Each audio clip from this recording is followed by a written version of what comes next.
अमरावतीमध्ये कार्यालयावरून भाजप आणि काँग्रेस संघर्ष पेटला। यशोमती ठाकूर यांच्यासह 15 जणांवर गुन्हा दाखल झाला आहे। यशोमती ठाकूर बळवंत वानखेडेंनी टाळ तोडून इथं ताबा घेतलेला होता या कार्यालयाचा आणि त्यानंतर हा गुन्हा दाखल झालाय। अनिल बोंडे यांनी कार्यालय मागितल्यानं वाद झालेला होता। जिल्हाधिकारी कार्यालयामध्ये परिसरात असलेल्या खासदार जनसंपर्क कार्यालयावरून अमरावतीमध्ये भाजप आणि काँग्रेसमध्ये संघर्ष पेटलाय। खासदार जनसंपर्क कार्यालयाचा टाळ तोडून ताबा घेणाऱ्या नवनिर्वाचित काँग्रेसचे खासदार बळवंत वानखेडे आणि काँग्रेस नेत्या यशोमती ठाकूर यांच्यासह 10 जणांवर गाडगेनगर पोलीस ठाण्यात गुन्हा दाखल झालाय।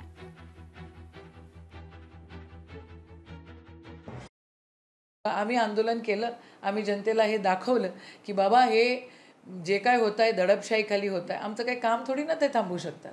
आम्ही काम करत राहू, कुठे दुसरीकडे बसू, टेबल टाकून देऊ, तिथे टेबल टाकून लोकांची कामं करू। टेबल टाकायला तर आम्हाला तिथे हटवू शकत नाही, आम्ही तर लोकप्रतिनिधी आहोत। आम्ही त्या ऑफिसच्या समोर टेबल टाकू आणि आमचं कामाला सुरुवात करू। आमची 2-3 पोरं तिथे राहतील, रात्री जाताना टेबल घरी घेऊन जातील। निवडणूक संपल्यानंतरही मी निवडून आल्यानंतरही मी पत्र दिल्यानंतर वारंवार गेलो, वारंवार विनंतीसुद्धा केली, तर टाळाटाळ करत होते आणि टाळाटाळ केल्यामुळे शेवटी आम्ही त्यांना अल्टिमेट दिला की बा तुम्ही जर आम्हाला चाब्या देत नसाल तर आम्ही त्याचा कुलूप तोडू आणि कार्यालय ताब्यात घेऊ। तर त्यांनी त्याही गोष्टीला मानलं नाही, म्हणून मी स्वतः ते कार्यालयाचं त्या कुलूप तोडलं।